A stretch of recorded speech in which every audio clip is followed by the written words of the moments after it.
来看南投的德山举办德艺灯会，今年兔仔年的主题是钱兔事饮，表示美好的祝福。其中一个工艺家苏宝宏老师用竹仔甲玻璃纤维来做下汤羹的花灯，为这个灯会增加精彩。 德山镇的德文化真发达，苏宝宏老师即摆利用多元的德材和特殊的工艺技法来做一只充满福气的兔仔花灯。以煮的素材再加上一些造型设计的雕塑的原理就是我用纤维还有纸还有玻璃纤维呢。 做脱胎的一个灯罩，然后这样子就可以有灯光的效果。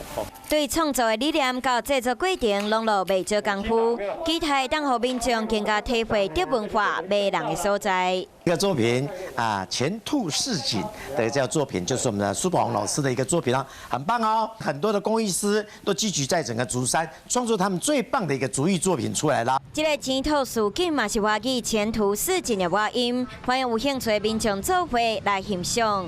有事没事赶紧转开华视，还没有订阅华视的 YouTube 频道吗？赶紧按赞、订阅、开启小铃铛。我们华视 YouTube 见。